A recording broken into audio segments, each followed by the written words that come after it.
कभी सोचा है कि बड़ी बड़ी कंपनियां लाखों करोड़ों रिकॉर्ड्स में से एकदम सही आपकी जानकारी कैसे निकाल लेती हैं? ये कोई जादू नहीं है। इसके पीछे है एसक्यूएल की पावर। और आज हम इसी पावर के एक बहुत ज़रूरी हिस्से को समझने वाले हैं, एसक्यूएल कंपैरिजन ऑपरेटर्स। ये खासकर उनके लिए है जो अभी शुरुआत कर रहे हैं। इसको ऐसे समझिए जैसे किसी बहुत बड़े डिजिटल ढेर में से एक छोटी सी सुई ढूंढनी हो, है ना मुश्किल।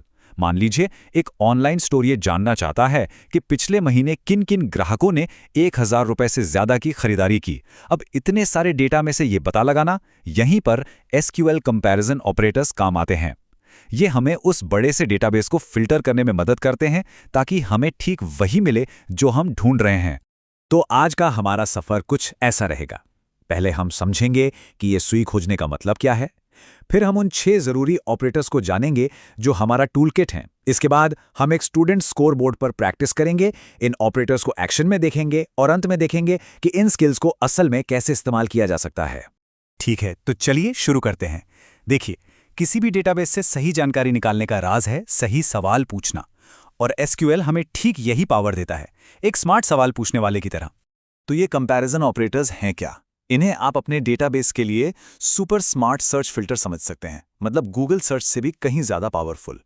ये हमें एकदम सटीक नियम या शर्तें बनाने देते हैं ताकि डेटाबेस हमें सिर्फ और सिर्फ वही रिजल्ट्स दे जो हमें चाहिए, कोई फालतू की जानकारी नहीं।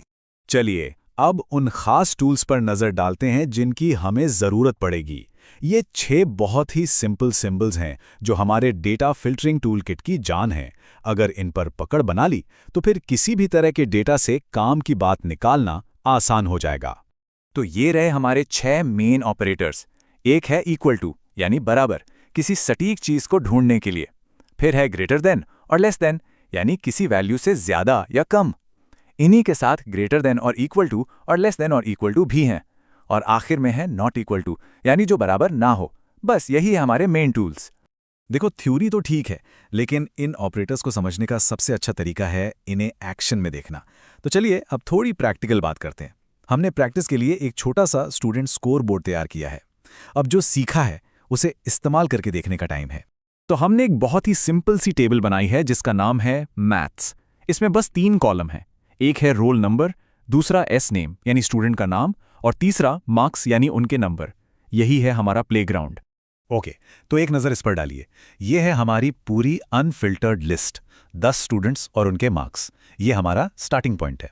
इस लिस्ट को ध्यान से देख लीजिए क्योंकि हम इसी लिस्ट पर अपने ऑपरेटर्स चलाने वाले हैं। अब आता है सबसे मज़ेदार हिस्सा।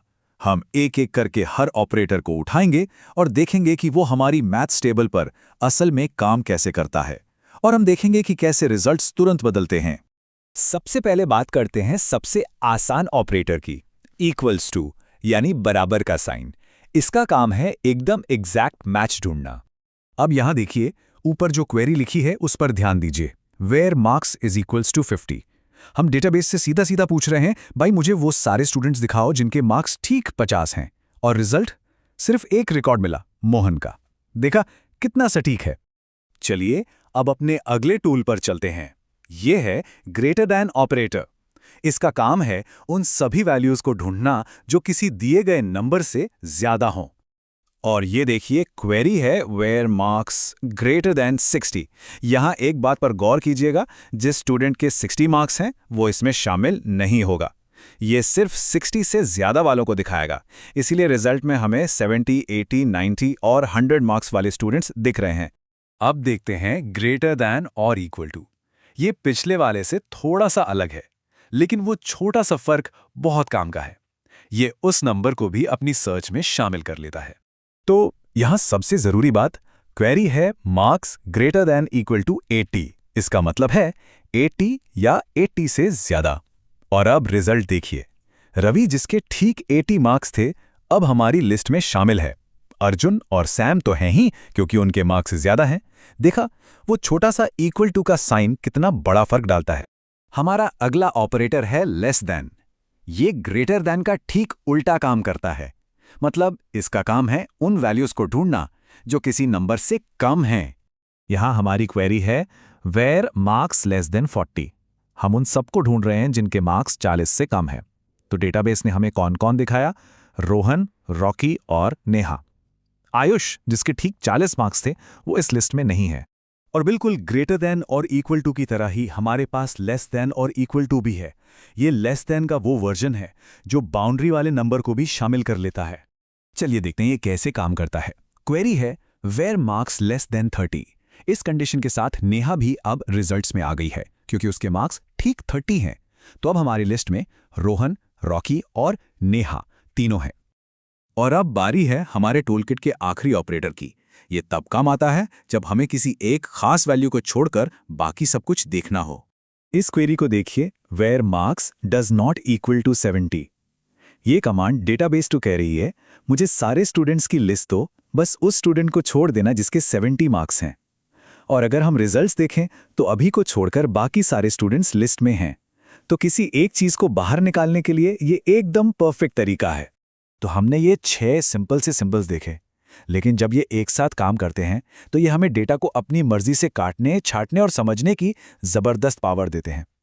चाहे सेल्स के ट्रेंड्स को समझना हो या किसी साइंटिफिक डेटा को, ये बेसिक्स ही वो चाबी हैं जो हमारे सवालों के जवाब खोलती हैं। और ये तो सिर्फ शुरुआत है। और हाँ, ये टेक्निक सिर्फ स्टूडेंट मार्क्स के लिए नहीं है।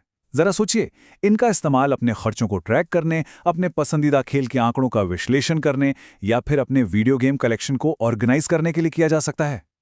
तो असली सवाल यह है, इन नए टूल्स के साथ उस डेटा में कौन से जवाब छिपे हैं जो हमारे लिए मायने रखते हैं, जो बस खोजे जाने का इंतजार कर रहे हैं।